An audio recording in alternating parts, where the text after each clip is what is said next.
Hey, it's Barry. Hey, it's Nate. It's Brian. And Swoosh. And welcome back to the Collecti-Bros podcast.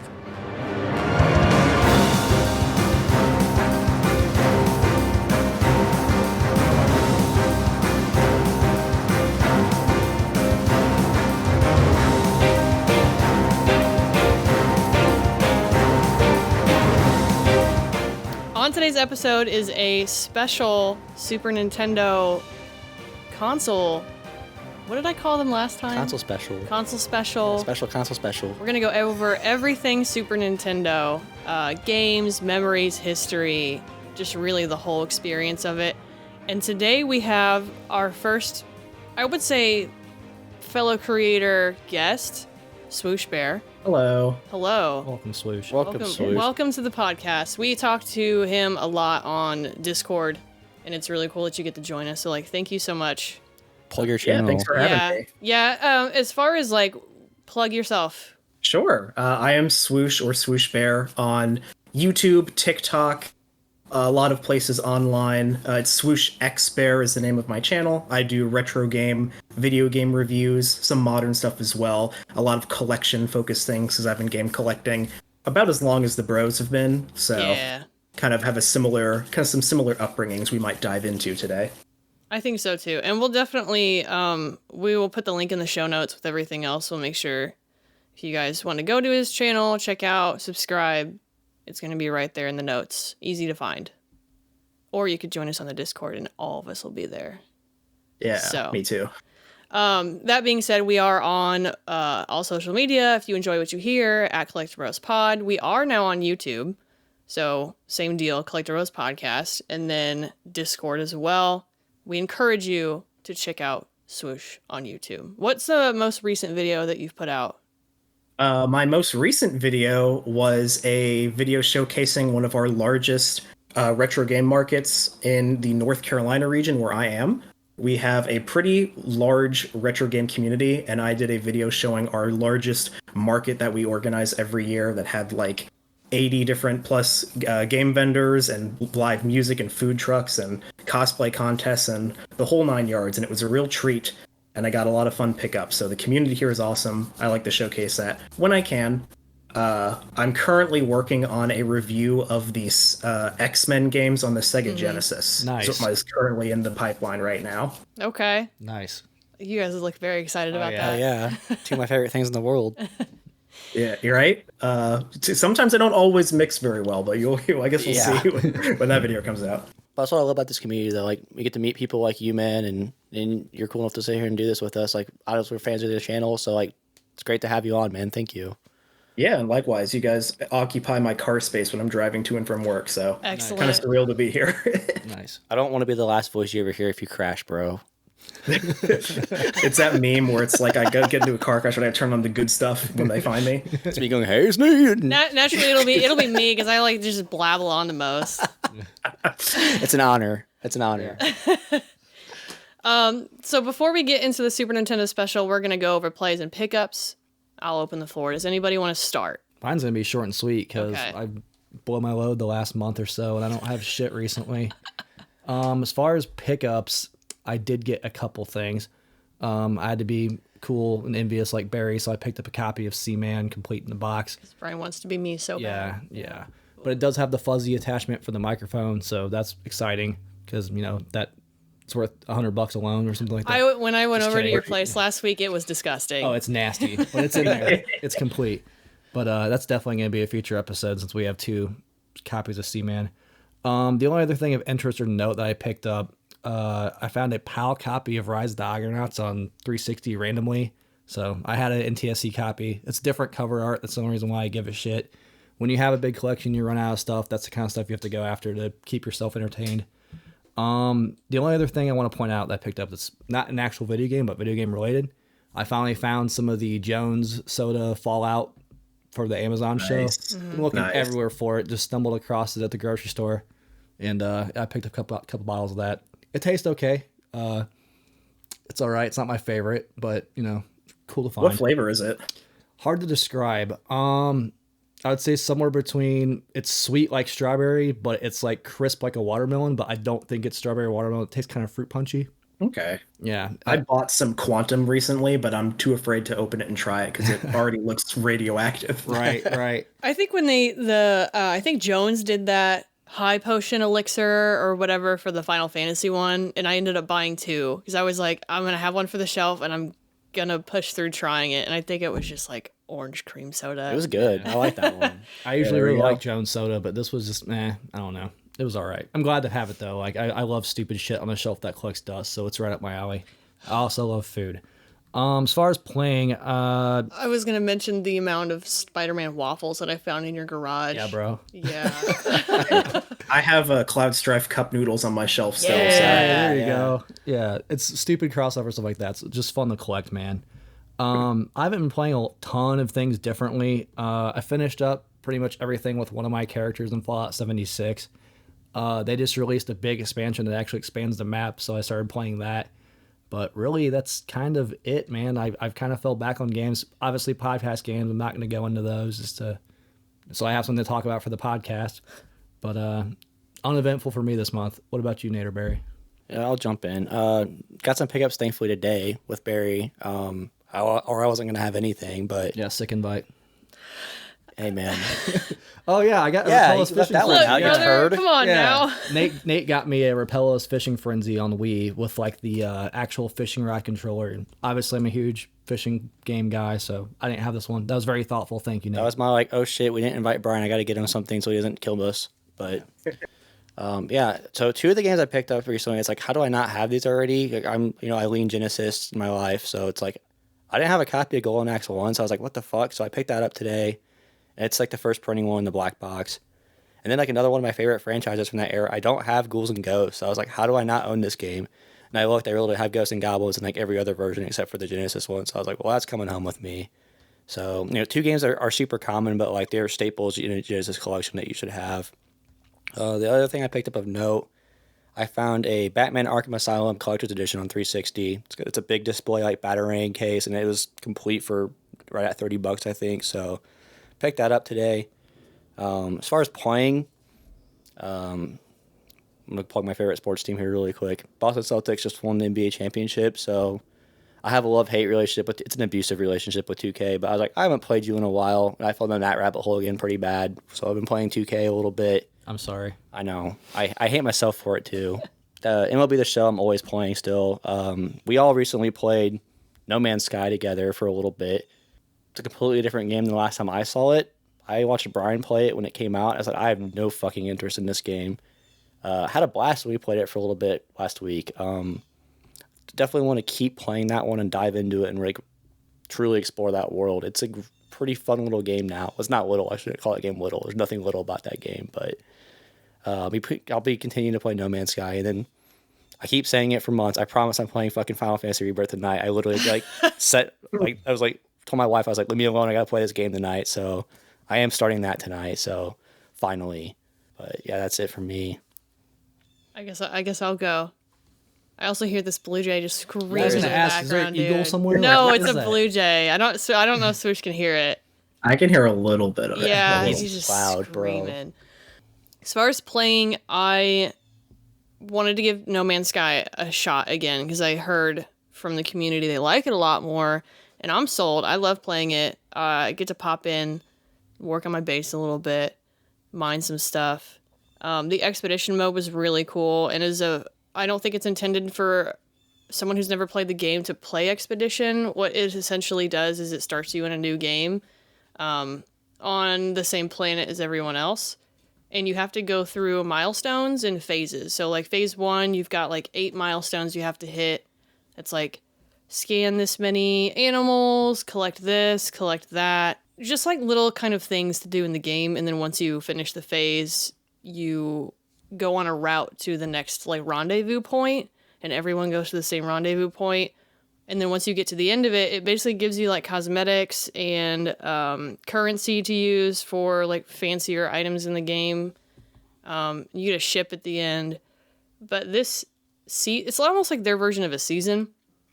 And this season was, oh, hey, do you guys remember when No Man's Sky had no NPCs and nothing in it? Well, that's what the season's going to be like. Huh. So I ended up playing it because like the last time I played No Man's Sky was literally the day it launched. And I was like, wow, this is really empty. There's nothing in here.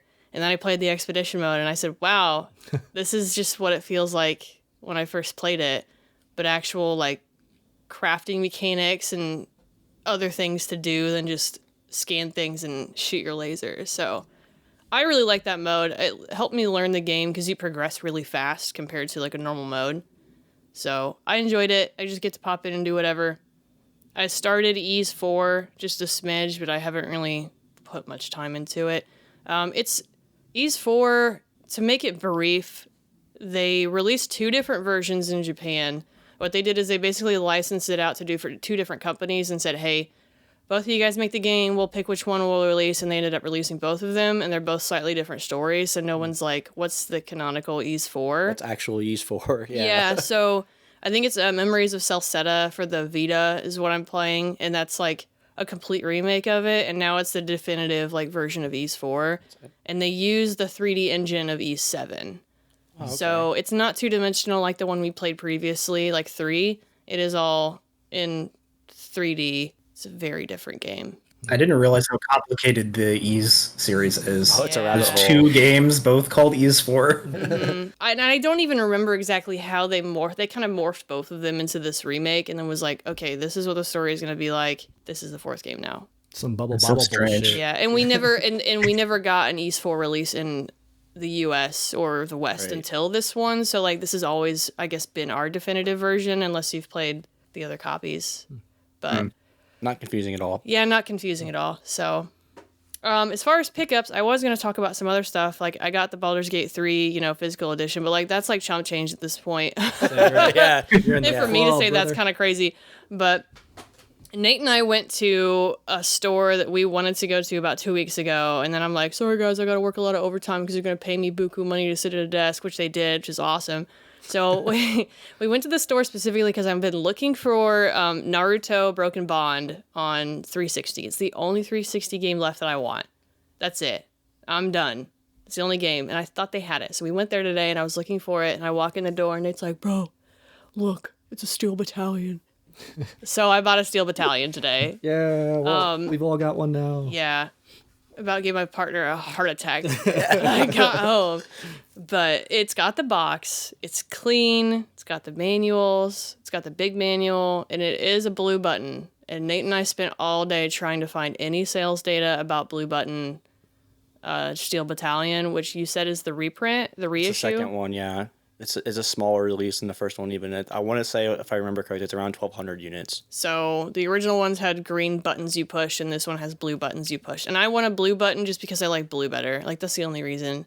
There's slight differences with, like, the foot pedals, which I didn't know till today. But, like, apparently the blue button one has better pedals because it is, like, a full fucking rig. So, like... Yeah. So I feel like I got a good deal on it. It's probably $250 off internet price. And that was green button internet price. We don't know how much a blue button is actually realistically worth. I don't see the blue ones. There's no data. And the thing with the blue ones is the box. If you have like the box, it's the picture on the side is like the green button because they just kind of reuse the same type of box. So it's like unless you open the thing up and see it, it's like you can't really just tell it's a blue button. So we did double check that it wasn't like a piecemeal because there's a serial number on the box, and my serial number on my box does match my unit, so you truly can't tell. Yeah, they were really the blue button ones were like a really haphazard release where they kind of just used the extra and made them. Because like I said, they are a lot more rare, and it's already a rare game, honestly. But like, yeah,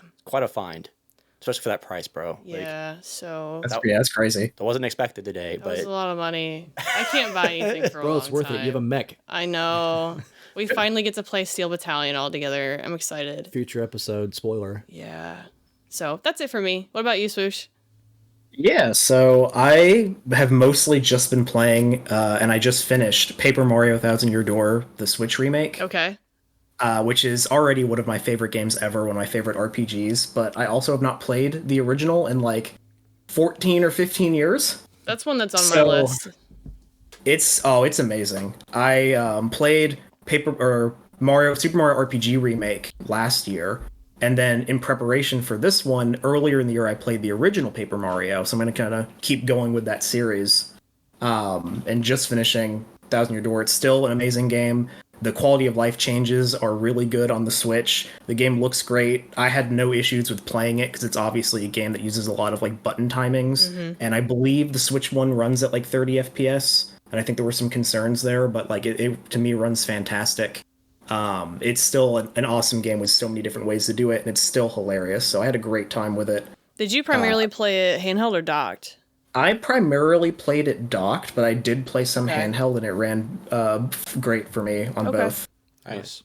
My Joy-Cons have drift that I have been dragging my feet and getting fixed. So I mostly played it in docked mode, but it's still really good. So highly recommend.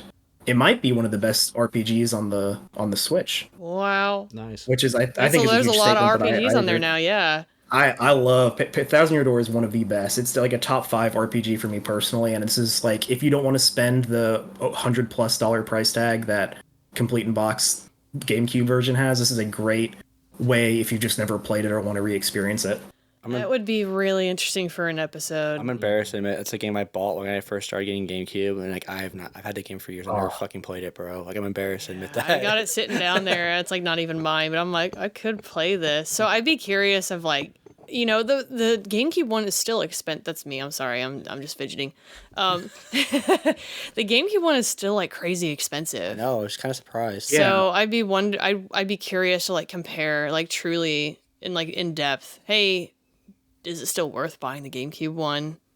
So I will say the differences that I am aware of is that the quality of life changes just make a lot of the backtracking a lot easier. Like the remake adds some warp pipes, so there's less to and from. Because some of the chapters are just like you go to one area, you got to walk away to the other area to talk to somebody, then walk all the way back. And for some of those, they added like warp pipes, so you don't have to keep doing the same trek back and forth. okay. And they also added a quick switch partner ring, so you can just like switch your partners and having to go in the menus constantly. So it's like little things like that. Definitely on my radar though. It is interesting that like this one was very well received and like it didn't affect the GameCube. Because usually when you get like a good remake, it usually just tanks. Well, I feel like it's so. Nintendo, though. Yeah, I feel like it's Nintendo so tax. one way or the other. Yeah. It's like it either tanks because it was, I don't know, bad. It's Mario though, you know. Right. Like if the game's good, everyone's gonna be like, "Man, I want the original." It's what happened with Minish Cap. Yep. It's the same thing happened with Mario RPG. Like right before that game released, it went up to like $90-$100 in my area Just for the cart. with a cartridge alone. It's a good deal in our area, bro. Damn. Wow. The only other thing I've been playing is I just started playing the new Prince of Persia game, The Lost Crown. Nice. I really want to play that. I got it because Amazon keeps having like a sale where they sell it for like $20. So I was just waited for that to hit, and I was like, okay, now I'll buy it. I'm like very early, but it feels like it's Metroidvania style gameplay, obviously. But I feel like they take a lot of it from Dread, like Metroid Dread already. Like just the way that the counters work and the colors of the counters are like the same from Dread, and like when the prince dies, he does the same exact pose that like Samus does when Samus dies in Dread. I was like, okay, guys, like Dread's great. I'm waiting to get like the actual time mechanics. I'm like maybe an hour into it, and I feel like it'll be more of its own at that point. But so far, it just feels like very okay. It looks great. Apparently, it was developed for Switch specifically. Yeah. So, like, they started on Switch first and then ported for the better running consoles afterwards. And it runs great. Like, I've had no issues running it. I feel like that's a smart move. Yeah. Especially for that style of game. Yeah, just to make sure it can actually run on a Switch and not get bogged. So, Yeah. The pickups that I got, I'll keep it brief because most of my pickups for that I gotten recently were at the aforementioned large retro game market that I showcased on my YouTube channel. Go to the But YouTube channel. Go to the YouTube channel. Yeah, feel free to watch me bumble around and buy and spend a lot of money. Ah, you picked up some fire, dude. Yeah, You there's picked some up good stuff in there. It's, yeah, I will say though, the biggest thing that I got is something I've wanted for the longest time. It's my favorite game of all time, Fallout New Vegas, but it is the collector's edition. I don't have a lot of collector's editions. This is probably like, this honestly might be the biggest collector's edition I have, and it's like not even that big, but it comes with the platinum chip and like a graphic novel like before the events of the game, and like poker chips and a caravan deck, so like all this amazing stuff straight from the game, and I just had to have it, so I picked that up and I'm so happy. The game is sealed and it says like do not open until like 2010. So I'm probably leaving that sealed because I already own a PS3 copy already. That's But pretty cool. Yeah. I was so stoked to finally get that. I'm proud of you for cutting that boy open because you bought it sealed. So I was like, yeah, rip it. Yeah. Yeah, that because you go on eBay and it's like, oh, it's missing the cards or it's Right. missing the Right. chips. Yeah. And I'm like, I don't know. And I got a good deal for it. And I was like, all right.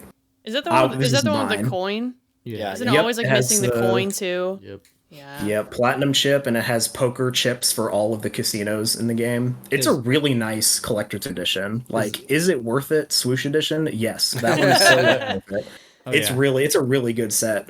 Is that Do Not Breaks by Street Date? Is that sticker bright orange on the PlayStation version also? Because I have a sealed New Vegas on the Xbox, and it's like a bright orange sticker. This one's white. Oh, nice. It It's looks different. like almost like the PS1 era seals on the Okay, top of yeah. like sealed PS1 games. It's like that, and it just says like do not open until October, whenever 2010. It's cool. And it's inside the packaging like that? It's like a Yeah, it's seal on top of inside. it. I broke the seal to the box, Interesting. opened the box. Here's the game. The game is sealed. It says don't open it until then. So I wonder if the game is a standard SKU? Yeah. That is a great question. I did not check. Because like, why would they put a seal on the game if it's going to be in a sealed collector's is, yeah. edition? So Mine's I the guess it same must way. be the same SKU. I did the same thing with mine, Swoosh, so great minds think alike. Yeah. I'll have to check. If it's a resale, like I couldn't tell. I just know it has everything that was in it. So I'm like, cool. Yeah. For my purposes, it's perfect. But now I want to check and see if the SKU's any different or not. Because I own a standard copy of the game and I don't this one, think so I it can- would be. You know what I mean? It'd say different- not for resale instead of have a barcode or Well, I whatever. mean, that's what they all are now, Yeah. especially it either said not for resale or it's 00000. Right. So it's just, it's a weird choice to put do not open until this date. And it's like, you had to already open it to get into Right, it. yeah. I just imagine some GameStops were just like, oh, we're out of standard edition copies. Let's crack open these Oh, and I sell could these. not Oh, yeah, imagine. dude. Nowadays, you wouldn't even get the damn. No, you wouldn't get the Just chance. get the disc. With the sticker on it. Don't open in a little envelope. Is that all for pickups? Yeah, Is that all for plays That's and pretty much all pickups? for me. Okay. I'll leave the rest for the viewers' imagination if they check out my channel. There's some cool stuff on there. It was also really cool to like see the sight of you being like, there it is. How much is it? I'm grabbing it. And like having those conversations with people, like that's the fun part of the hobby. Especially yeah. at cons or shows or like swap meets. Usually like talking to other people about stuff. Yeah, we have very different communities around our I was area. gonna say I'm yeah, so we- envious, I was like bro, 'cause we happy don't for you, have bro, but that. like, yeah, man, I wish we had that shit. Like, I can't take all the credit because like it's a group that we have that's like really a lot of it is one guy, but we have like the team that supports him in doing it, and like it literally started with like a Facebook group of 50 people, and now we have like these huge events that we work with the city with. That's It's super insane. cool. we got flippers. Yeah, you get your flippers sometimes Yeah. too, but Yeah, that's all we it have. is what it is. What we would give for a community like that here. I would take like a Man. Marriott lobby at this point. I My God, know. like, Well, we'll just go right into Super Nintendo. I know everyone here has some kind of history with it, and I know it's all kinds of different. Especially now having Swoosh on, it's not, Brian and Nate's both same childhood. yeah. But I mean, we'll just go briefly over the history of the Super Nintendo because I admittedly didn't prepare notes as best as the last time I did this. I'll admit that. But the Super Nintendo, known in Japan as the Super Famicom, it released over here in 1991. Japan was 90, so they're a year apart. Europe got it 2 years after Japan, so it really wasn't that much of a distance between regions. Especially for right back then, yeah. Yeah, the interesting part to me is like Super Famicom has such a different library. And it's not so much anymore, especially in modern era where it's like we usually get games from every region simultaneously, and it's rare that there's only like a select release. And I feel like that's really only for like the ingrained developers of other countries. Like I was talking about Ease earlier, but like Falcom is like one of the oldest development companies for games because they started way back on computer, like with Dragon Slayer and stuff. So it makes sense that they're going to release for Japan primarily and then wait. But there's so many larger companies that are just like simultaneous release. We're used to it. And now you look at the Super Nintendo library and be like, dang, we missed out on a lot of stuff. Or even Europe got some only like exclusive stuff. Wasn't much of a difference. I find the one interesting thing I did find out about this is it was a Sony engineer that made the sound chip. And originally they were very upset about that. Well, that's a thing, yeah. Yeah, they were very upset about that and ended up being like, okay, fine. Because I guess the CEO intervened and was like, okay, just make the chip. But I think like less so much about, I mean, unless you guys have anything to interject about like interesting things you find about the history of the Super Nintendo. I know some of us are more knowledgeable about it. Swoosh. Yeah, Swoosh. I'm so glad you decided to come on this episode. I specifically thought of you for this one because you are a Super Nintendo collector for sure. Yeah. Super Nintendo is the reason I'm in this hobby because I grew up with it. But in terms of like just general history, I think the only thing that comes to mind is I feel like this is the console generation that Nintendo had real. I'm going to say this and at me at the comments. I feel like this is the first time they had real competitive, like competitors. Because like the real console wars, it pushed Nintendo to have to think outside the box and do a lot with the Super Nintendo that I don't think they were always used to that pressure. Yeah, because like NES, they were kind of trying to save home gaming, right? So yeah, like they had such a stranglehold too on what games would come out. I mean, like there wasn't any real competition. Sorry, Master System fans. No, like I love Masters, but like it is shit. Y'all played it. Like, come on. How many games does it have? Yeah. Like 12? You know, 36. Like 36. No, it's yeah, definitely though. It is a true thing. So like they already established themselves, like definitely owned it. But like yeah, the competition really did push it. And like also, you know, at me, whatever. I lean Sega Genesis, but like Super Nintendo is a better console. I don't give a fuck. I'll say it. Like, I mean, I feel like we had an episode recently about like the best, you know, launch libraries, and I think we were all kind of a little bit divisive on what we thought was the best library. Some so, some not. I think that the Super Nintendo is probably the best console to ever come out. I think that not only did it change the playing field of game competition, it wasn't just, you know, like you said, like Nintendo had a stranglehold on the NES, but this one opened up like competition, where a healthy competition too, where you've got other companies like making other systems trying to compete with each other. We don't really have that so much anymore, so it kind of feels like a monopoly of stuff. But this one is like timeless also. I mean, you've got people creating games now to emulate Super Nintendo style because it is really just I don't know how other word to say than timeless, you know, it like really is though. Yeah, I think there's like it's the first console in my opinion where if you can put it in front of a kid today and they're not going to be like, this looks stupid. Yeah, you know, it looks fairly modern. Honestly, there's a lot of shit that aged really gracefully on Super Nintendo. Yeah, and it's like you've got that bit style, and even now like we're making games in a similar bit style, but we just have so many more pixels to work with that we can push the envelope of like what a pixel art graphically can do, but it's still really in that style, and it still really plays in that kind of like 3D weird 2D dimensional space. And we've got way better sound chips to work with music, but we still kind of flesh it out the same. So something about the Super Nintendo just stayed, and I think it'll still stay forever. There's so many factors what makes this console timeless. Even talking about the sales, like the big console war, you know, Genesis had a 65% lead at one point. And then like everyone still, you know, thinks so fondly of the Super Nintendo, but not even the games. Like, let's just talk about the controller for a minute. Like the Sony controller, 4-button face, shoulder buttons, that controller is still a great controller now. You could play some modern games with the Super Nintendo controller. We were leaving space if you wanted to pick it up.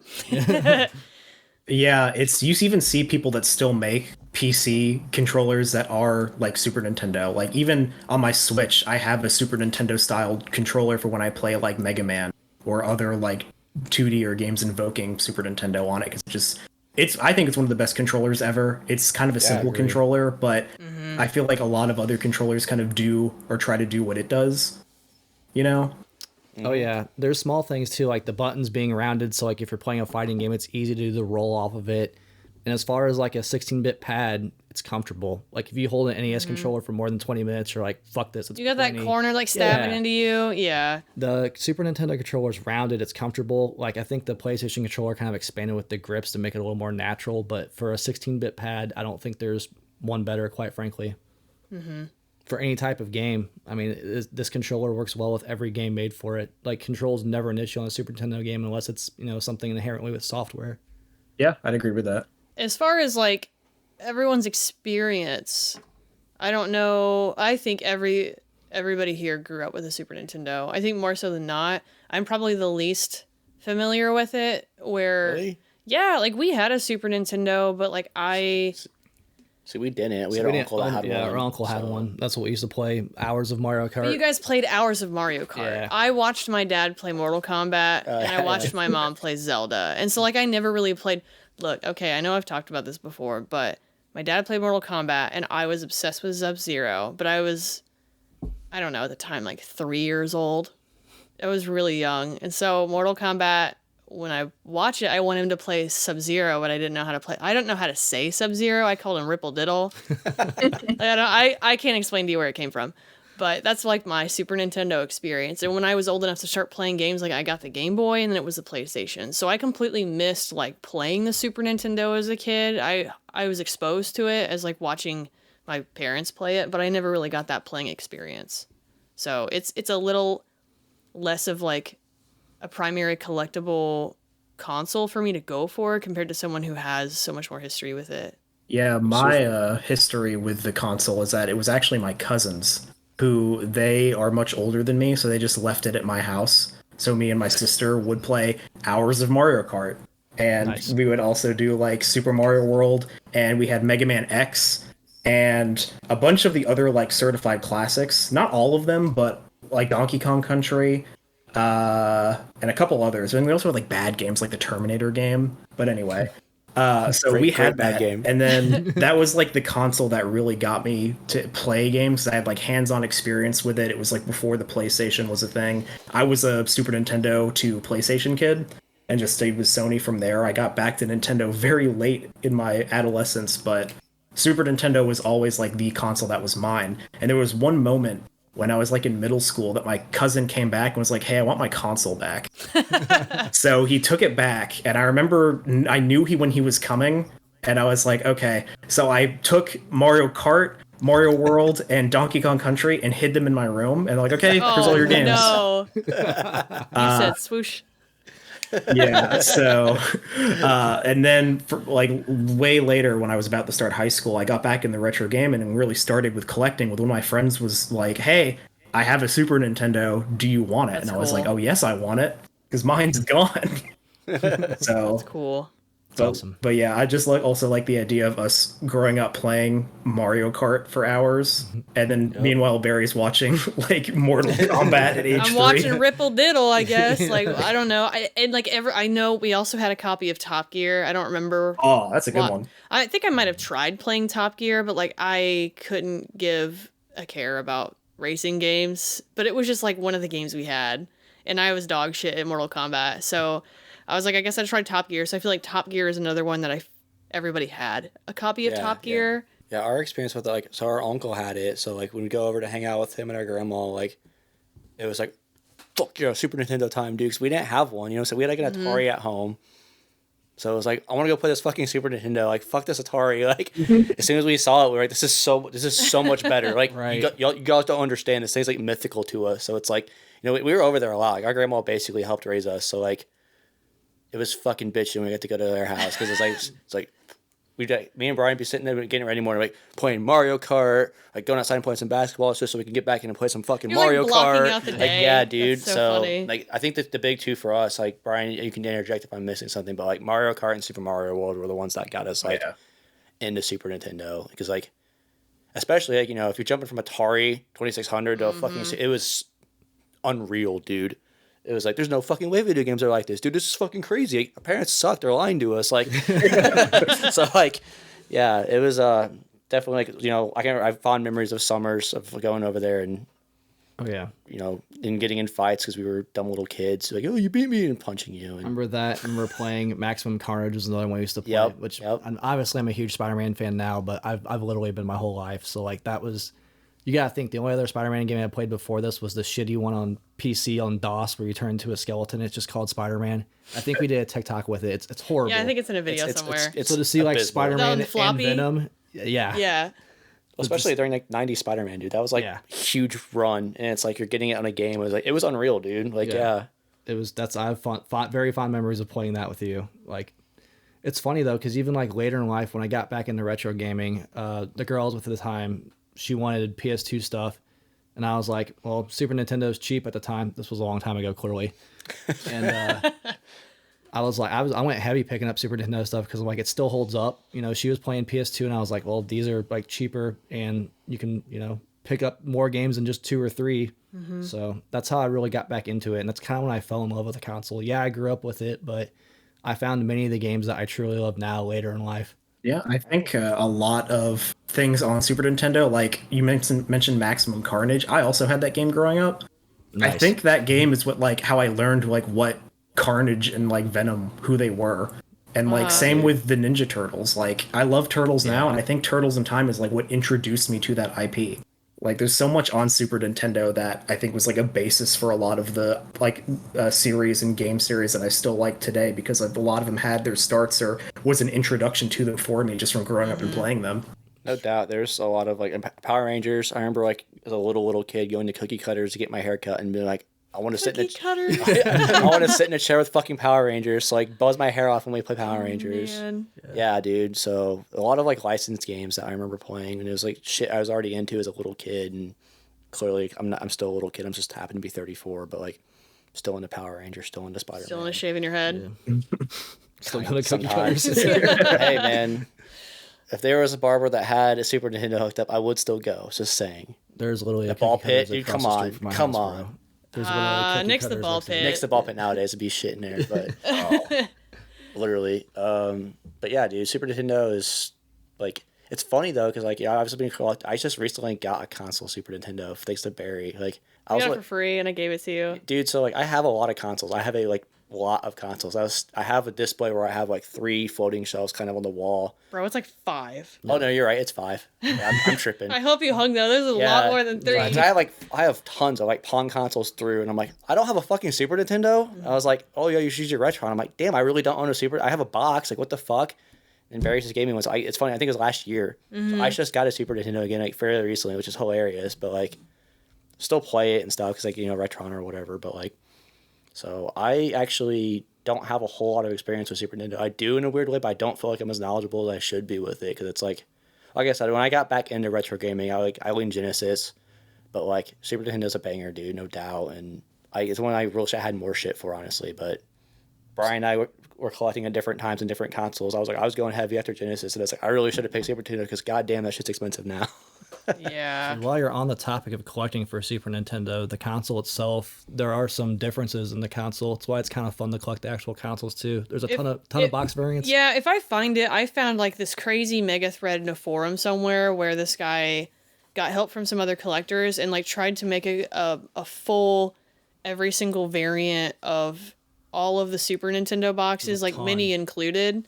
And there were I was scrolling forever. It was really cool to see some of them though. Yeah, That's a pass, dude. Yeah. So it was like thanks to XYZ person for like this version. I was like, wow. So if I find that, I'll drop that link in the Discord again. But it was crazy. So I got a quick question for all y'all. I'm sorry, Swoosh, I don't mean to cut you off. Go ahead. No worries. I was just gonna say that that's the Super Nintendo is also still during that like early to mid '90s era where there is not always a ton of documentation on things like variants. Yeah. And things like boxes. Like there's sometimes an issue of you find a game that's complete in box, but do you know if the cartridge in there is the same printing that went with this box? And you sometimes have to do a lot of research to figure out like where boxes were made, because Super Nintendo boxes sometimes were made in like Mexico or like other in Canada, and don't always line up with like where the cartridge was produced. So I can't even imagine trying to find the console boxes, because I'm sure there's like at least 10 different versions of like a Street Fighter in Super Nintendo's capacity. Real quick, do you know, does Super Nintendo have the matching serial numbers on boxes or no? On the whole. It's a hole? Right? Yeah, it's a hole. So Pretty sure it's a console. hole. Yeah. Okay, Yeah. I couldn't remember if there was an actual sticker. My box has a lot of holes in it, so. I have to dig mine out of my closet to verify. I think you're The right. front's beautiful in mine. I just don't want to talk about the back. I think it was floating in someone's basement, Oh no. but it looks great on the shelf. So I was going to ask really quick, if you guys aren't familiar, the Super Famicom looks completely different than the Super Nintendo. Which one do you guys think is a better looking console? I love the Famicom. Same. I love it. There's something so 90s about it, and like I know it's like that cusp period. Yeah. But I don't know, the rainbow colors. I think it looks cool with the Stella views stacked underneath it. Like it's cool that's like modular. I think it looks awesome, man. A lot of people like they designed this Super Nintendo specifically with Americans in mind, and I think it's a weird color. It's kind of ugly. I don't like purple. Gray and purple is a choice. Yeah. I am in the opposite mind. The Famicom, to me, it's like I love the console just being like, this is the console, and then you've got that touch of color on the controller. Yeah. I love it. And I saw a prototype actually when they first showed the thing off. The face buttons were red, kind of like a Famicom. I'm like, really? that looks sick. Like I wish it would have launched like that dark red instead of purple. But I do prefer the Super Famicom design, honestly.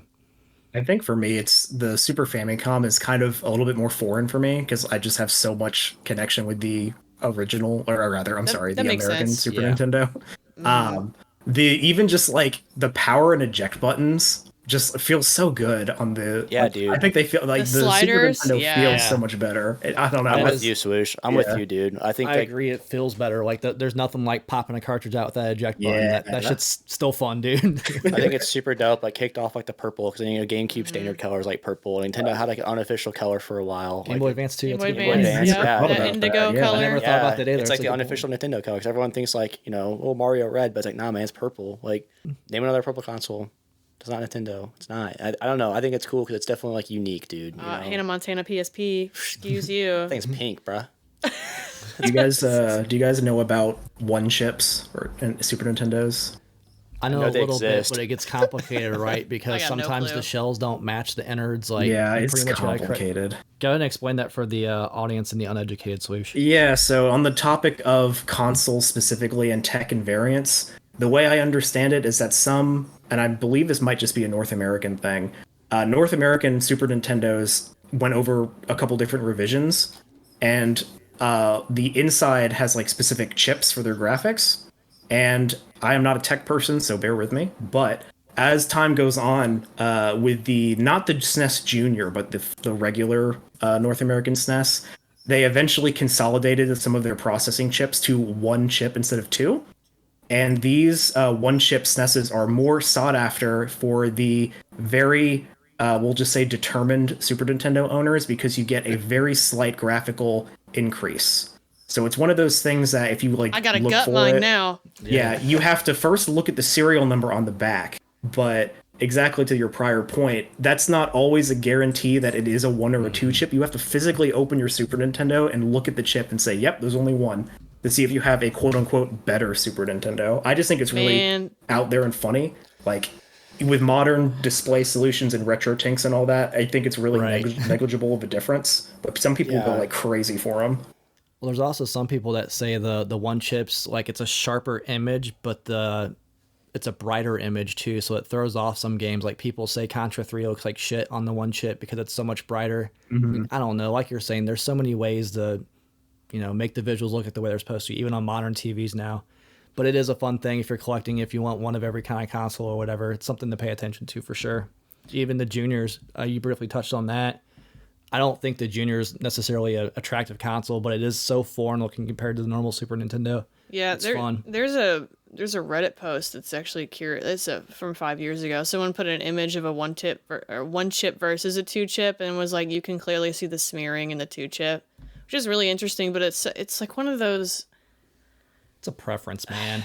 It's one of those so like. Are you gonna not buy a Super Nintendo if you fucking want one? It's like, oh, excuse me, sir. Is that a one? I needed to crack open that Super Nintendo before. Can you imagine like when we work in a game store where someone's like, "Okay, can you crack that open for me?" I'd be like, "Nah, bro." Like that is a really picky. I remember people asking ask me, to break open 5-screw NES games to make sure they were the chip boards were the and I was like, dude, I did it for a couple dudes that came in there a lot and I knew they were collectors, but I was like, if it's an expensive game, like I'll totally authenticate it for $1. But you better buy me lunch from cracking open your Super Nintendo, bro. Yeah, like, that's a different story. But it's one of those like such a slight thing that I think you have to be like really like a diehard lover to I think seek that out. Thankfully there's not a lot of Nintendo fans like that, right? No. Yeah. None at all. I mean, Swoosh, do you feel like at some point you would want a 1 chip and a 2 chip, or do you care? I just like playing the games, man. I don't care that much. Like it's such a minor difference. Like if it was a much bigger difference, like I think a good example is like the SNES Junior. The SNES Junior, like most revision consoles of its time, cut a lot of features. Like there's no RGB for the SNES Junior. It's just clearly not going to be a great way to get the best video output for your console. If the difference was that big, I'd be like, okay, sure. But I'm not going to be looking around for like the Super Nintendo I have is the one I mentioned earlier that I got like, oh god, like 20 years, no, a long time ago, an X amount of years ago, in high school. So like I don't need to upgrade that. Like the only reason I would is just to get a console that isn't all yellowed. Yeah. Yeah. Don't they say the serial numbers that I think it's 002? I think they have a different plastic and they yellow less or something like that. I've heard that, most but I've likely never checked the one chip. Interesting. That's an easy fix now. You know what? I'm literally about to look at mine because mine is a non-yellowed Super Nintendo. So now we're about to see what chip it is. It's so easy of a fix to fix the yellow nowadays. Like what's that shit called? Retro Bright. Yeah, it is magic, bro. Mine is like half good, but the bottom half is yellow. It's so weird, like how that happens. Oh yeah, it's like that weird half and half. I will say, we're working at a game store. I have seen some gnarly Super Nintendos. Brother. I want to say something else about the Junior really quick. The biggest lacking feature, other than no video, is the eject button is different, so you don't get to pop them games out. It is not satisfying at all. I admit I never used the eject button. I know this is blasphemy, but like I would just grab that sucker and yank it out. Just grip and rip, bro. Grip and rip, dude. Yeah. I know it's painful to hear, but like I know you're a library too. I'm like, oh my god, what do you mean? As an adult now that I'm a collector, I do not. But like when I played it, I was like, rip that bitch right out. Okay, yeah, we were kids too, so it's yeah. Well, it's funny that Nintendo thought of that because like the NES, the biggest knock on it was like trying to get the cartridge in perfectly, and then the Super is so easy. It's a top loader. You just push the thing and it shoots That's why out. I'll never get rid of my top loader NES. I can't do it. Same. I know. Maybe someday. You know, if Nate didn't buy me a homebrew Final Fantasy VII on the NES, I might have gotten rid of the top. I just got an empty box. I just want the fucking console. So as far as like consoles go, I don't think anybody cares about 1 chip, 2 chip, but games. Yeah. It's good. The games are like the big part of this, and Super Nintendo to me has such a big library that has like all kinds for different people. You've got shmups, you've got action adventure RPGs, you've got tactical strategy games, you've got all kinds of stuff. Sports games. I feel like sports games started to blossom on there. Platformers, Metroid. And Vanias. So what kind of games do you guys go for? I feel like Swoosh probably has the largest Super Nintendo library of all of us. I have, as of this recording, 102 games. Woof. Yeah, you got the most. Yeah. Are you trying to go for a complete, or are you just going for specific ones? I just go for specific games that I like, and even though I grew up with a couple heavy hitters, there's a bunch that I didn't grow up with that are now like favorites that I like, which for me, the Super Nintendo is more than just nostalgia, because at this point I have way more titles that I love versus the ones that I grew up with. Because to your point, there's just such good variants. Like if a game is going to be in a genre that I like and it's on Super Nintendo, like I'll likely to pick it up if it's, affordable. I'm thankful that like I would argue like at least half of my Super Nintendo games I got like before 2015. So I was in there in a very good time. In terms of trying to get these cartridges now, I don't think I could do it with some of the prices some of these go for. Just cart prices too. The good old days, man. Yeah. So I have 24, so I probably have the least. Nice. The least, yeah. Yep. We're counting Famicom too, Super Famicom. Mine counted Super Famicom, so I've got around 40. I have 56, but again, like when I first got back into retro gaming, this is like what I went after, and I went after complete in box. So like mine's very top heavy. And thankfully I got into it early, minus my biggest one. I now recently picked up Castlevania Dracula X, but that's it's because it was Castlevania. If that was on a Neo Geo or whatever, I still would have gotten it. But I think one of the interesting things about the Super Nintendo library, everyone says it's just the top heavy games, like the great games on it, or they're all timers for sure. No one's gonna argue that. But there's so much variety in this library. Like there's mech games on here. There's like literally any kind of game you can think of, and there's so many like games in that lower mid tier that, like Swoosh was saying, that I've just stumbled upon that are like games I play consistently. The games hold up really, really well, man. I think way more so than like the NES era. Like these games you could pick up and play today and they're still fun. They still hold up. And there's so many all-timers on there too. So many all-timers. I mean, there was like literally genres that were invented on this platform. Yeah. You know what I mean? And then, you know, they laid the groundwork and then they still hold up as like regarded as the best. Like, you know, I know they're overdone at this point and I love them, but like Metroidvania is like, Castlevania 4 is arguably still like the best one. Super Metroid is still arguably the best one. Like, they're literally all-time classics. And, you know, Super Mario, it's amazing on that system. Like, you have first-party games firing on all cylinders. There's so many, like... And that's the thing, even with the Super Famicom, there's so many great games, dude. It's... If you're like, hey, Super Nintendo is the best console ever because it has the best library, I'm not going to sit and tell you you're wrong. Like, even if you're like, I'm a Sega Genesis guy, but I'm like, yeah, you're right. I'm not going to argue with you. You know what I mean? Like, it's truly... It's not just top-heavy. Even, like, the mid games are great games that hold up. Like, if they came out today, but that's a good game, you know? So... Right, and there's interesting, like the biggest knock on the NES was like it does arcade games poorly, but there's so many good, like, you know, later arcade releases, like Super Busted Move's amazing on Super Nintendo. It's quite frankly just as good, if not better, than the arcade port. There's so many genres and stuff that like Nintendo, you know, didn't have that they gave it to us on the Super Nintendo. And sequels too, like talk about sequels for a minute. Like thing I look for in a sequel is like go bigger, go better. Almost every single one on the Super Nintendo is like, you know, the pinnacle of the franchise, right? Like my personal favorite, Castlevania, you know, Super Metroid. I could literally spend 9 hours talking about Metroid. I'm not gonna do that to y'all, but it's like every single game is like, all right, let's just make it that much better. And even today, like we know we still have Metroid games coming out. I would say we have Castlevania games coming out. That's a lie. The pinnacle of this series, 9 times out of 10 is gonna be on Super Nintendo. Like it is like an all-timer, but it's also so varied. How many total games are there in the Super Nintendo? Like 2,000? You got me a little big number. There's over 2,500. I know that. Just for Western. I think worldwide is what I'm saying. Like worldwide? Different SKUs, but like to have. It's a good thing we have supercomputers in our pocket. Give me a second. But to have that many. It's my catchphrase. That many games though, and have that many be all timers, and there's so many games that like, you know, I probably haven't even found out that I enjoy yet because I haven't got to them. Like it's a timeless console. Like I'm not gonna sit here and argue with anybody that says it's the best console of all time. I think it's not negotiable that it's the best 2D console of all time, but it does some really cool shit with 3D too. Oh, yeah. Here we go. Here's some numbers. Officially including everything, there's 1,738 official releases. 722 of them were North America. That's including the 4 championship cartridges. There's 522 in Europe, 1,448 in Japan, 231 were on Stellaview, if you guys know what that is. And then 13 on Sufami Turbo, whatever the fuck that is. What is that? I have no idea what that it's is. It's an accessory that Bandai released that was exclusive to Super Famicom. It's like an internet thing like the Genesis had. Oh, yeah, the Satellaview. Yeah, this is a different thing. It was Japan exclusive too. So it was Bandai exclusive games on it. 295 were across every region. 148 were Japan exclusive. 148 were US exclusive.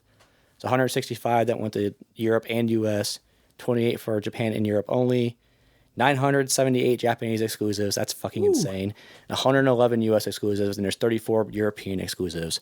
No, like really is the first global console, man. Like I know, you know, Genesis got a head start and it kind of fluttered out in a lot of Europe, but like Super Nintendo was literally the first one that was like a global reach where even, you know, your grandmother at the time still refers to every video game console as a Nintendo because of the Super Nintendo. Yeah, I think a lot of it too is really just how all the different genres, kind of you mentioned it already, but like how the pinnacles of all these genres started on the Super Nintendo or this generation. Like even the idea of the Satellaview, where you could like get downloaded games on your console through the internet, which is like something we still do. Or even just like how like think about fighting games, like Street Fighter 2 on home on this like with the Super Nintendo, like really helped like start. You know, well, of course, fighters were huge in arcades, but bringing like a good fighting game to the home console experience, like even with Mortal Kombat, like just kind of starting that, is it like the sheer impact of RPGs on this console? Like I think the Super Nintendo has the best RPG ever, has like the best fighting game ever, has like the best platformer ever. And also it started Mario Kart, which is still one of the most profitable, hugest, biggest game series ever. It's really unfuckwithable. Like Super Nintendo's a monster. It is on its own level. the spin-offs of games are like fucking fire on it, dude. Like even, Super Mario World 2, it's like there's so many like all-time classics. Even like the spin-offs were crazy. I mean, I'm just kind of biased, I guess, but I don't think Nintendo had a banger of a console since Super Nintendo until the Switch. I don't think that's a controversial statement. I mean, everyone knows how much we love the N64 on here, but yeah, I'm gonna give the Wii some love. PlayStation game rise. I'm not going to say the Wii I'll was give the not Wii some successful, but like Different. would you Didn't rather have push- a Wii or a 360? Right. yeah.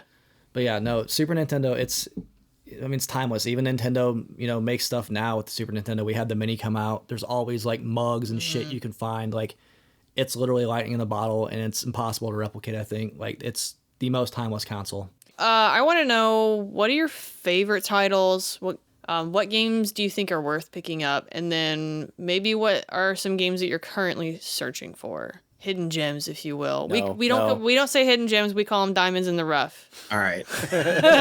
Trademark. Well, I think for me, because Super Nintendo is something that I've been collecting for so long, it's really, I really have to search to find a game that I'm like, I want that game. Because I feel like for me personally, a lot of the ones that I want to own, either recapturing my childhood or getting the heavy hitters, I've kind of achieved that in a way, which kind of makes me a little sad. But there are still there are a lot of great games on here. Like my first diamond in the rough here, Miss Pac-Man. I grew up with that version on the Super Nintendo. It's great. If you like Miss Pac-Man, get that version. Yeah. In terms of favorite games, real quick, Super Mario World for eons was my favorite game of all time. I still think it is the best platformer. It has been so revolutionary. It gets everything to the movement and the level variety and the music, and everything is just perfect in that game with boundless possibilities of what you can do. I think Link to the Past is another huge example of a lot of things that Zelda does right came from A Link to the Past, or a lot of the things that Ocarina and things and so on implement into the series started with A Link to the Past. The kind of puzzle games in general I think are huge too, like Tetris Attack or Puyo Puyo.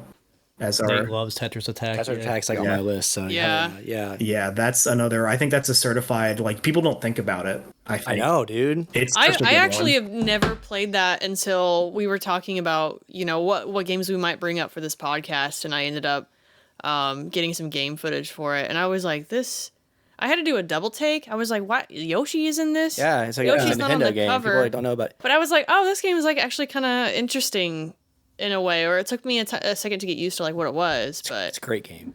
Great pick. I was like, this isn't quite Tetris, but okay. It's so weird because I only called it Tetris Attack in America for sales purposes. They slapped the Tetris name on it. It's the furthest thing from Tetris. It's not. Yeah, it's not Tetris. I have to talk about Mega Man X because I recently did a review video of the first 3 X games, and I know y'all have recently played X3. I'm sorry. Oh, we sure did. Yeah, we all ended up releasing that about the same time, unplanned. Yeah, that was cool. Yeah, it just happened. But those games, even if even X1 and X2, they still look really good. They play really well. Those action platformers. I think about a lot of more intense Metroidvanias that kind of dominate a lot of the indie scene right now, and a lot of that comes from Super Nintendo too. With Mega, I feel the movement of Mega Man X or something like Super Metroid. And no doubt, there's stuff that they established back then that's still the way you do it. So Yeah, don't fix it if it's not broke. Yeah. The last one I'll reference because I'll just be here all day listing every certified classic. But the last That's what one, we're here for, bro. the I don't want to steal it from too many other people. I think one of the bigger ones for me is Teenage Mutant Ninja Turtles 4 Turtles in Time, which is already an amazing beat 'em up. But you have to think about how amazing it is that they took that arcade game and made such an amazing home console version of that game. If you've never played the arcade, go play it and you'll be like, wow, the Super Nintendo version got so much almost to a T accurate to what the arcade is like. I think it's one of the best arcade ports ever made. I agree. Yeah, that's the thing too. It's got a handicap, right? Because you've only got 2 controllers on the Super Nintendo, but it doesn't really affect it that much where you think it would. It is really, I agree with you. It's one of the best ports arcade-wise ever. There's a lot of great beat 'em ups on Super Nintendo. I'm excited to talk about them. Oh, there really are. Well, Nate, do you want to talk about some beat 'em ups? Yeah, sure. there's honestly just like so many to choose from. Like the older I get, I love fucking beat 'em ups. I don't give a fuck if it's the same thing. Yep, sure is. The one I wanted to specifically highlight, and like shout out to Barry. Barry actually got me this. Knights of the Round on Super Nintendo is also yeah. I bought this game thinking it was a swords and boards game, something along my alley, and then I saw the gameplay and I said, "Oh, I don't want this." I said, "Nate, you want this?" Yeah, I was like, I went over to your house. I was like, oh shit, and you're like, actually, I don't even like. I was like, I'll totally buy that off you. Yeah, like, are you fucking serious? Yeah, Capcom was like killing it on beat 'em ups at this time, dude, and like specifically in the arcade, but like the SNES got the love from Capcom, dude. Like, you got Captain Commando. Like, there are great beat 'em ups on this console, and I know like everyone's like, oh, Genesis and Streets of Rage. It's like, yeah, Final Fight's pretty fucking good too, bro. Like, there's great Super Nintendo beat 'em ups, man. Like. Knights of the Round specifically for me, though, is one that like I am super happy to own. Thankfully, I wish I had a box, but I'm not gonna get greedy because my god, it's an expensive game now. It's expensive, yeah. But yeah, I think if you capture lightning in a bottle with Capcom and the beat 'em ups at the time, but Super Nintendo was like the home version of it, and I think Turtles in Time probably is like the standout beat 'em up on Super Nintendo, but like as far as Capcom, who I personally believe is the best beat 'em up developer ever, and Knights of the Round to me is pinnacle SNES beat 'em up. So. Wanted to highlight that game really quick. I know Brian and I are going to have a couple that are similar, so I'm trying to be careful with what I pick. But I think Donkey Kong Country is like a huge one for me. I think it revolutionized. They already had the best platformer ever with Super Mario Land or whatever, and then it was like they took it a step further somehow graphically with Donkey Kong Country, and it's so stupid that the game's on Super Nintendo. Like even now you look at it, like, how the fuck did they do this? Like. It holds up extremely well. It's a great game to play. Like even my wife will dabble in that game, and she doesn't really fuck with video games. So like, any of the sequels are even good for it. I know 3 had some problems, but like, I think Donkey Kong Country is like a series that could really get some love nowadays. And it's unfortunate you kind of got to go to Super Nintendo to really do it. I know they have like the Returns or whatever, but it wasn't it. It's it on the Super Nintendo, man. Like all day. I'm not gonna let you blaspheme Returns like that. It's not a bad game. It's just not quite what these were. You know what I mean? No, different. Yeah, it is different. Donkey Kong Country, the first one. I mean, it's top 10 for me. Honestly, like it could have easily been, top 5 for me too. But there's just something about it, man. And it's not even weird. It's weird because it's not nostalgia. Like we had the Game Boy version. Yeah. That's what we played growing up. But like, man, something about Donkey Kong Country just fires on all cylinders. Great graphics, music, everything about that game. Just coming out Super Mario World and having that on the same fucking console is crazy, bro. Yeah. Like, heat.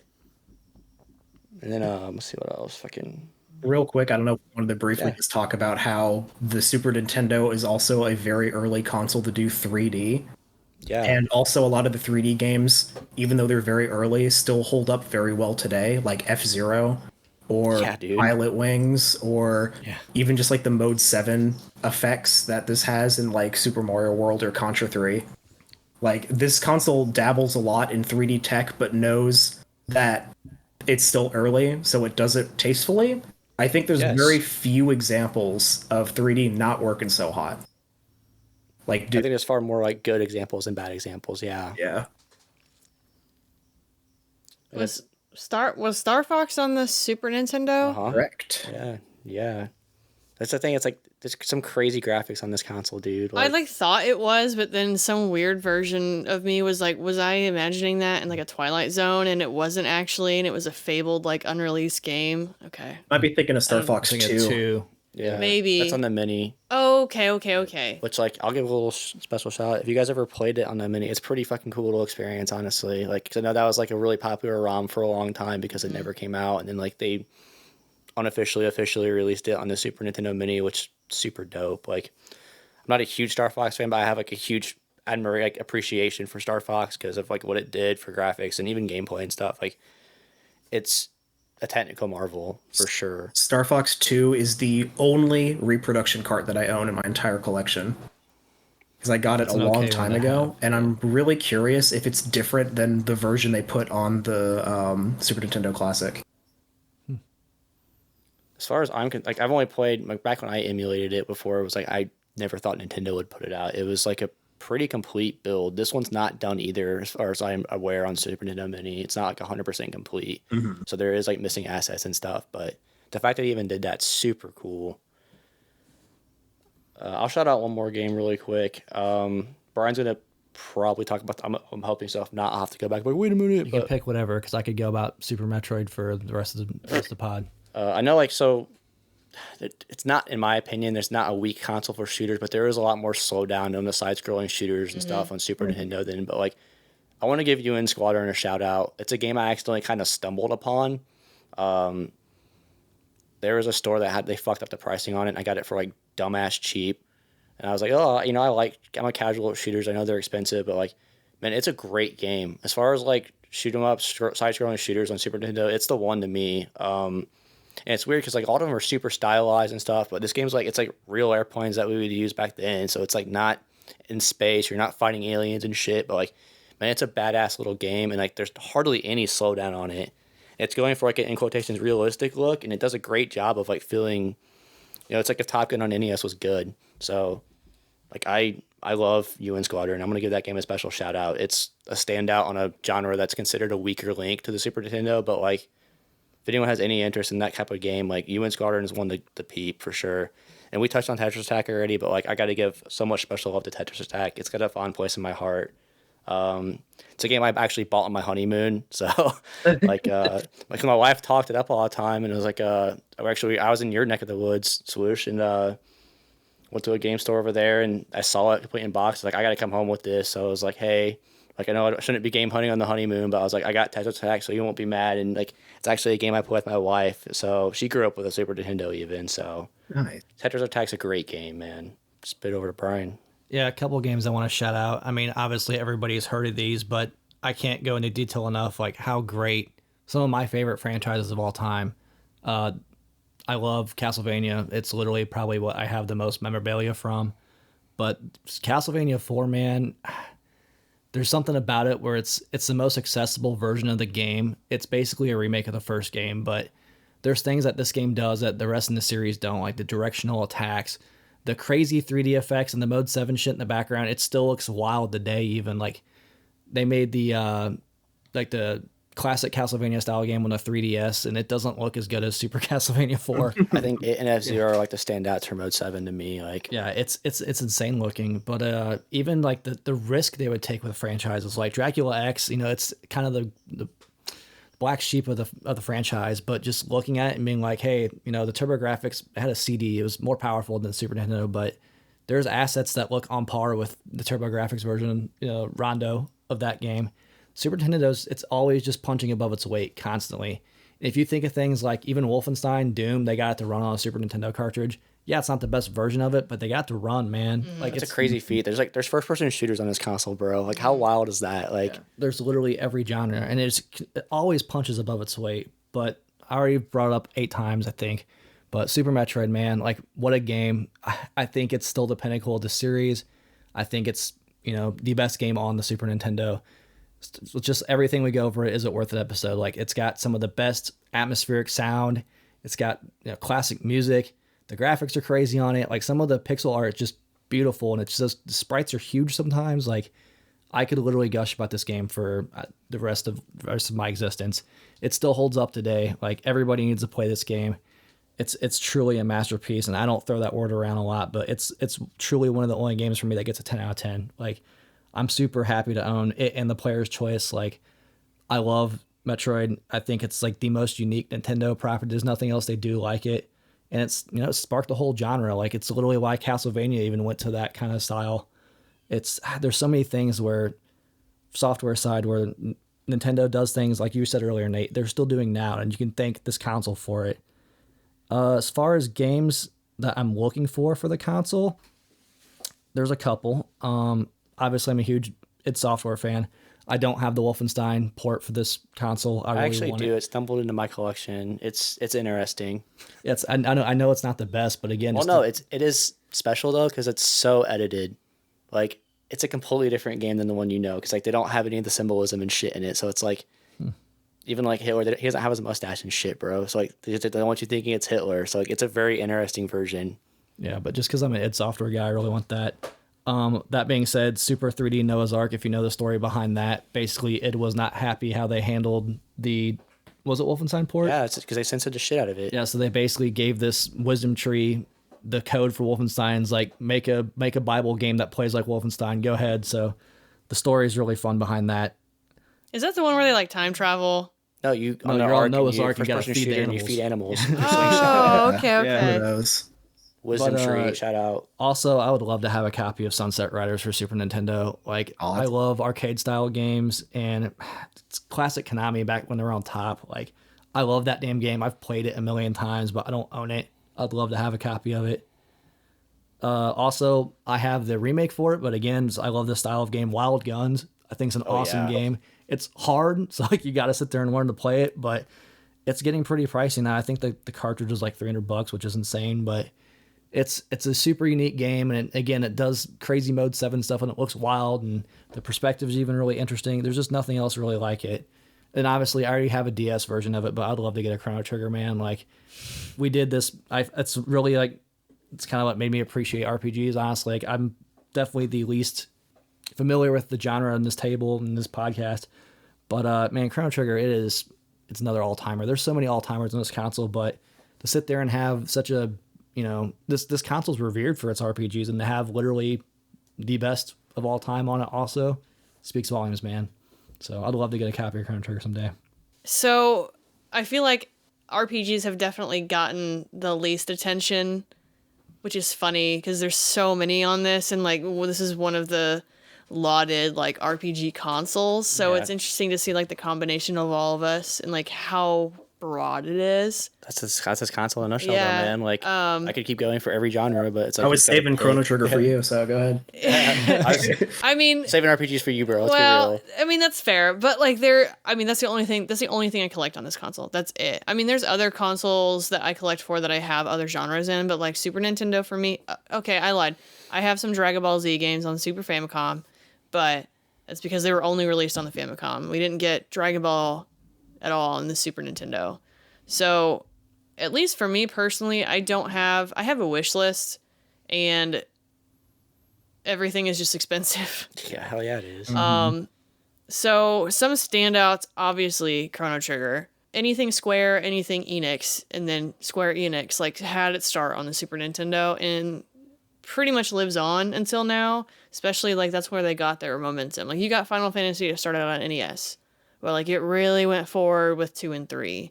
And then I literally just had it in my brain, Dragon Quest. Yeah. It got its start, 1, 2, 3, 4, and they were not very popular on the NES.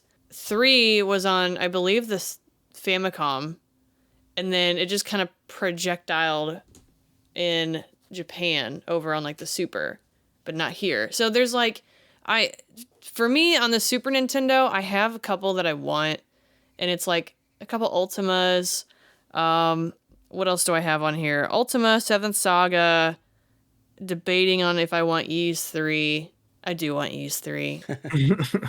but I already have it on the Genesis. So it's like, do I really need the Super Nintendo one? Yes. Okay, fair enough. The only other one that's questionable is I really do want Ogre Battle, March of the Black Queen. But it is also on the PlayStation 1 for significantly cheaper, for what people say is a superior version. So I'm debating on that one. Like, do I really want to spend $600 or do I want to spend like $150?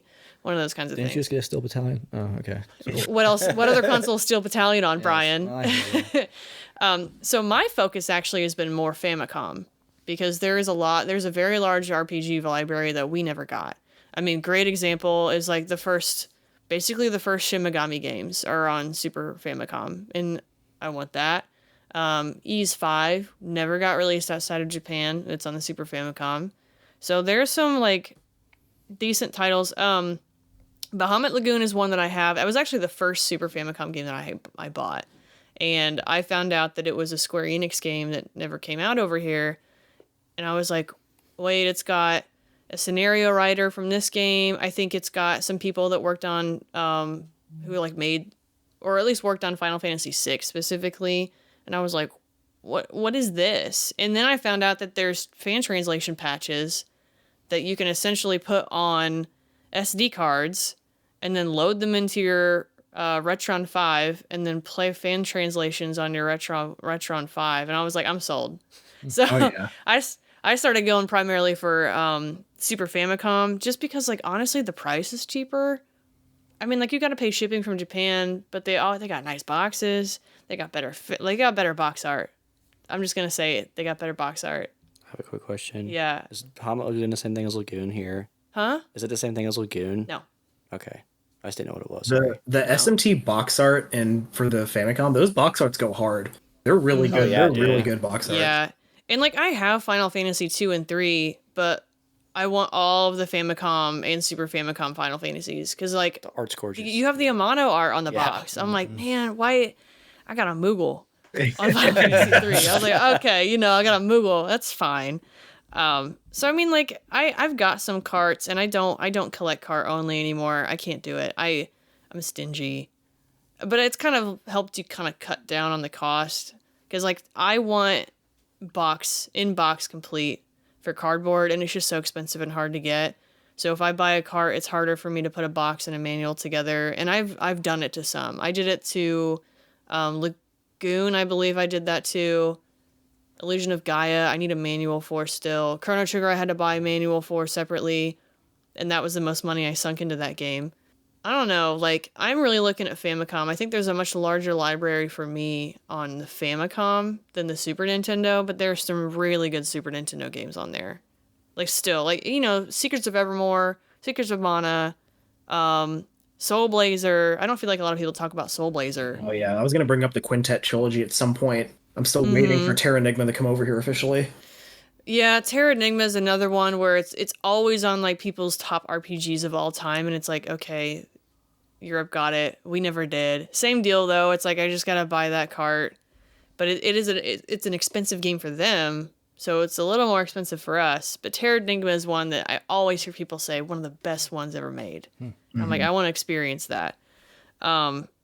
And then, like, obviously Breath of Fire 1 and 2. Brandish is another one I don't hear people talk about. Oh. There is a PSP Brandish, but I think it was never released in the West, and I had to get it from, like, a PAL copy.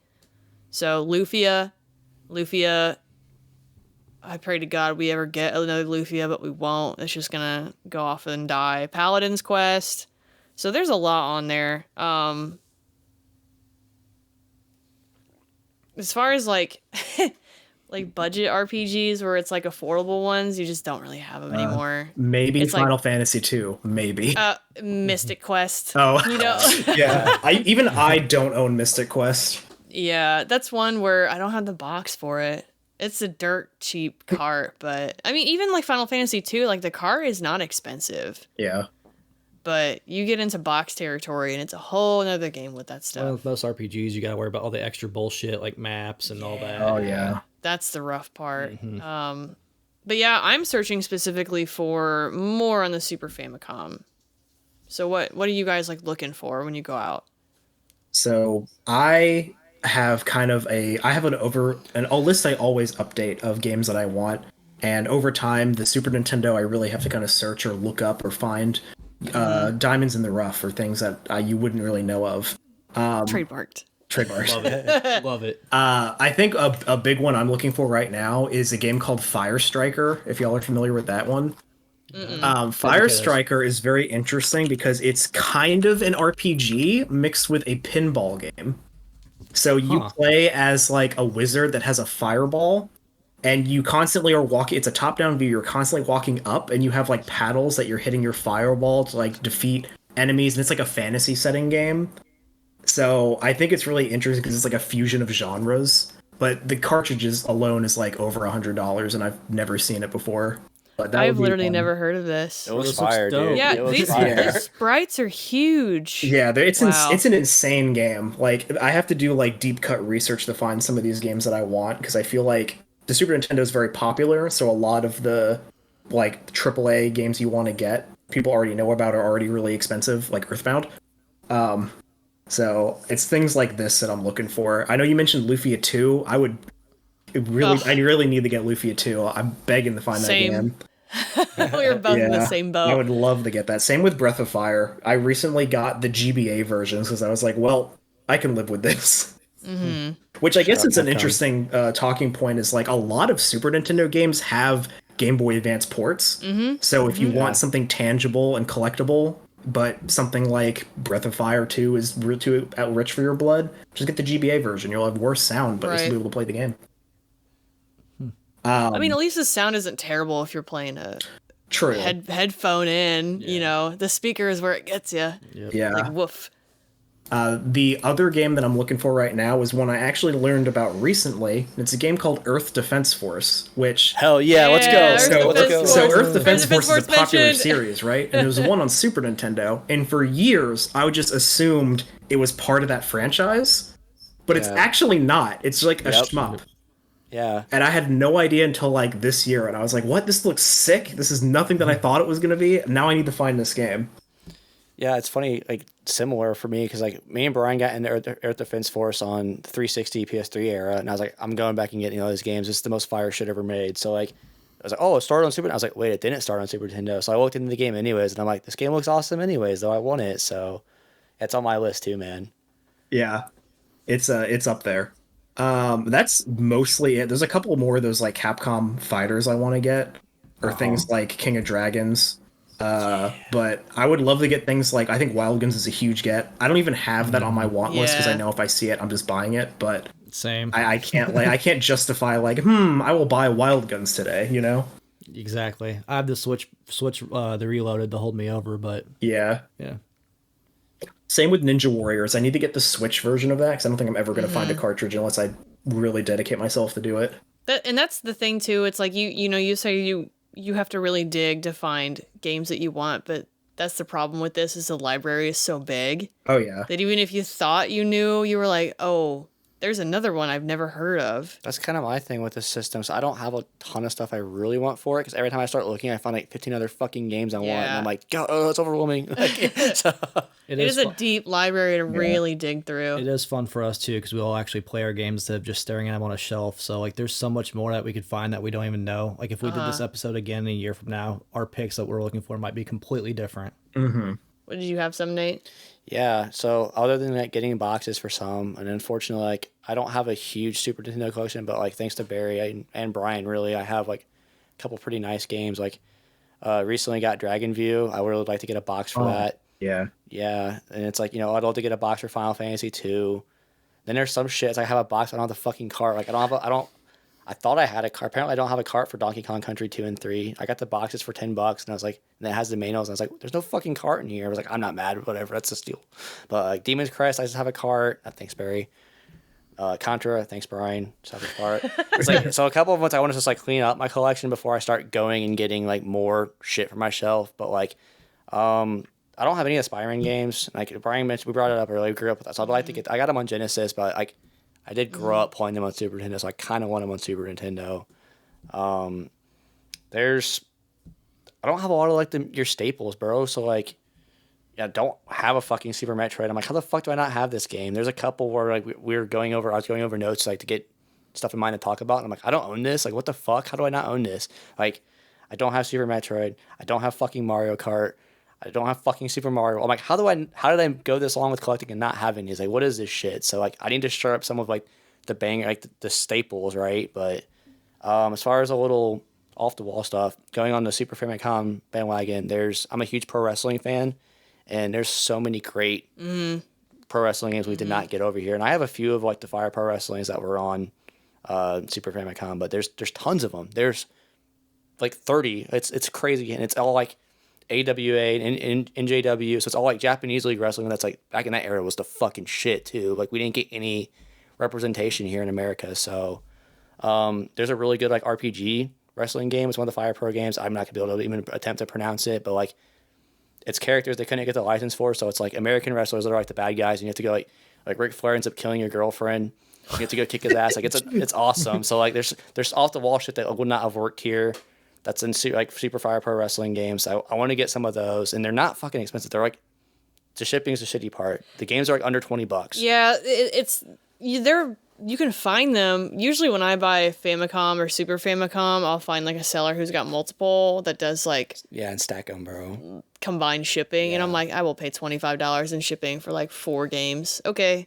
There's a Japanese exclusive Tetris game that I have the cart for. I'd like to get the box for it. It's one of those things where it's like, cool, it's like $5 to get a box, but it's like $27 shipping. I'm like, man, fuck. Like, so, really besides just cleaning up my collection, there's mostly this I'm focused on as far as Super Famicom, like the finishing up the Fire Pro Wrestling series. Then I'm going to go back and get your meat and potatoes games, like your classics. So it's not the most exciting list, but I really like looking over my collection. I was like, God, I'm really slacking on Super Nintendo. Like, it's embarrassing. Well, Brian, you got any last ones? It's interesting, man, because I think it's because, like kind of like Swoosh said, I started early with this console, so like a lot of the heavy hitters and stuff that everybody wants in their collection, like luckily, thankfully, blessed, I have a lot of that stuff complete in box already. But even like the, I'm a fishing game collector. I've got like all of the Super Nintendo games complete in box. Really quick shout out, if y'all want a cheap, fun fishing game that's 16-bit, Super Black Bass is actually super dope and it holds up. It's literally like $20 complete, so y'all should look for that. But really, as far as what I'm looking for, it's literally one of those things now. I find stuff and I'm like, oh, I don't know if I have this complete in box, and I don't. There's a lot of like comic book games, but yeah, I'm kind of with Barry. There's some really cool Famicom stuff. Like, have you ever seen the box art for Alien 3 on Famicom? It's sick. It's amazing. It's so much cooler than what we got. But I have the US release, but there's a lot of variants and stuff for Super Nintendo just because I have, a lot of games for it. I briefly said some of them that I'm looking for, but yeah, really, it's just kind of just variants, things that I, maybe I haven't got yet. But yeah, nothing crazy, nothing super fun like y'all's list. It's one of those episodes where, like, after we're done recording, I'm like, fuck, I didn't talk about this and that and that. Like, it's, right. It's that kind of library. That's always dude, how for it sure. goes. How Like, did we not bring up Kirby? Right. Seriously, Yeah. there's some banger Kirby games. There's like in there. some Godzilla games. I'm like, oh, I want that too. And there's some Kamen Rider game. I'm like, oh shit, I could go on forever, honestly. And it's that type of console, dude. Yeah, for real. You guys have any of like the weird accessories for Super Nintendo? Like any of the weird controllers and stuff? I have a complete Super Scope set, so every game compatible with the Super Scope. Nice. awesome. I have a Super Scope with no games, so They're like 4 of them are good and the rest are kind of bad, or they're only compatible because they have like a mini game. Like Hunt for Red October has a mini game that you shoot subs, I guess. I have not played it. And relatively recently, this is like as in like 10 years ago, they discovered that Lemmings 2 has a secret Super Scope mode where you can shoot the lemmings. What? I didn't know that. No way. Yeah, this was discovered like within the last 10 years. It's crazy. That's cool. So there's like, I think 12 or 14 Super Scope games, and I own all of them. And Yoshi's Safari is good. Battle Clash and the sequel Metal Combat Falcon's Revenge. Those are made by HAL, so like they're very good. Oh, nice. Those 3 are probably the best ones. There's a couple others that are okay, like X Zone, and of course the pack-in, but it's a fun one. I also have the Advantage, which is like the fight stick with like turbo buttons and stuff. I actually grew up with that, so I that's just have the fucking really box. cool. I need the controller. Hey, I want to shout out to Super Game Boy though. Oh Okay, my yeah, God. yeah. Go Awesome. for it. Yeah. There's so many interesting things because I know like one of the hard selling points Nintendo was worried about when they launched its console was like backwards compatibility because the Genesis did it with the adapter. It was relatively cheap. But what a great workaround, man, because like sitting there and convincing people, hey, you've already spent all this money back then on your NES library and the console, and we're going to launch a brand new console. It was a legitimate concern because really the only console manufacturer that did a back-to-back console was Atari. And look how that blew up with the 7800. 50, like, horrible. So it was kind of a risk for Nintendo to make a Super Nintendo. But their argument was like, hey, you've invested money in Game Boy, another system we made you buy consoles or a console and software for. But we make it play better now. It's like the colors and some of the sound options and stuff are really, really cool on this thing. Does the Super Game Boy play color? Not every game. Okay. But Only you can, like, the enhance black colors. cartridge or the hybrid sometimes. Yep. Okay, I wasn't sure on that one. I thought there was like a limited list. Yeah, but for back then, super cool idea. I think it's great. It's still fun to mess around with, Yeah, it has the cool, like some Game Boy games have unique color palettes that are only on Super Game Boy. Right. And like backgrounds and stuff. I grew up with one. I think I played almost as much Pokemon Red and Blue on my Super Nintendo than my Game Boy because of that. Well, we're about to wrap it up. Swoosh, do you have any last thoughts about Super Nintendo that you want to share? Yeah, much like everyone else has said, and I will keep saying, I think if we sat here, we could just keep going on and on about all the amazing 100%. games and what the Super Nintendo has really done for gaming. I think that a lot of these games are still timeless.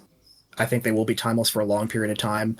If you're ever bored, just looking up like a list of Super Nintendo games is such a treat just to see like, oh, the Super Nintendo got this, or I wonder how this game is. Like you will get lost just looking over like all of the games, and there's still things that I learn like because I don't know a lot about the Famicom games, so like I still learn a lot about the games that we didn't get in the States, and there is just so much. And again, the pinnacle of genres all started here that are still like the cream of the crop for a lot of these.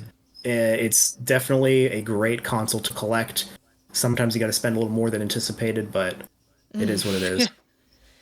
I think I do want to revisit Super Nintendo again next year sometime and see like if we feel any different, if we found anything different.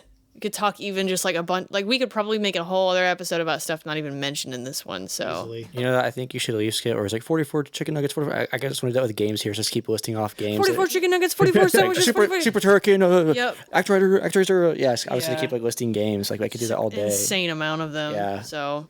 I will leave, thank you. With one last recommendation because my friend would kill me if I didn't shout out Plock, which is kind of a meme in my friend group. Plock is a platform game that has like kind of a claymation-esque, like really bright style. It's really goofy, but it also has like a Tim Fallon soundtrack, so it's like really good. That's like my. I don't think I've seen this before. Pick. Oh, I didn't know what this game was called. I've seen this game before. I didn't know what it was called. Yeah. Yeah, this is my game in the rough pick. It's like it can be difficult, but it looks really cool. So if you have to get one lesser known game, it's like I think like $20 or $30 maybe. It's worth it. This looks crazy. Take a look at it. Yeah. Walking teeth and shit. Yeah, it's really funny. Huh. That looks like a Mr. Potato Head. Yeah, he like sick.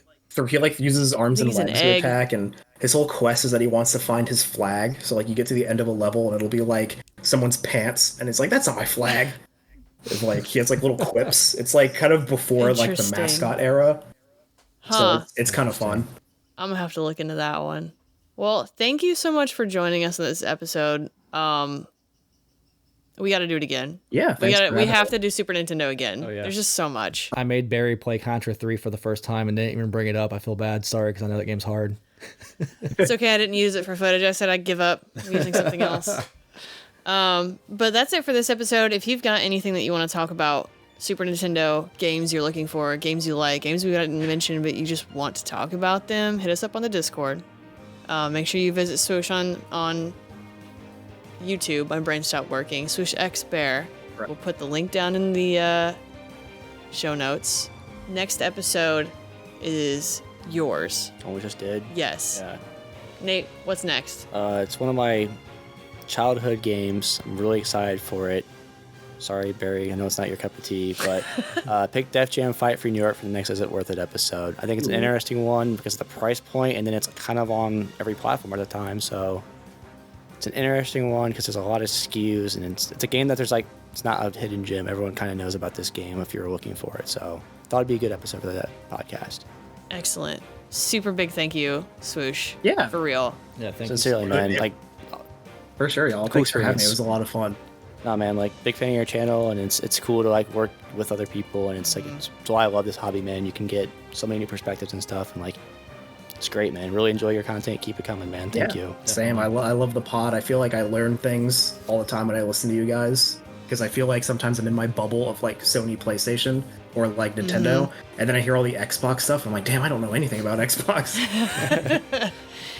Yeah, I'm over here learning about 1 chip, 2 chip, 3 chip, 4 chip. So yeah. Thanks. Yeah. Sorry. No, you're good. You're good. Thank you again. Check everything out. Stay oppressed. Whatever else we say in closing, I don't know. It's Batman Beyond quotes. Yeah, Batman Beyond. Stay oppressed. Break the glass ceiling. Gamers.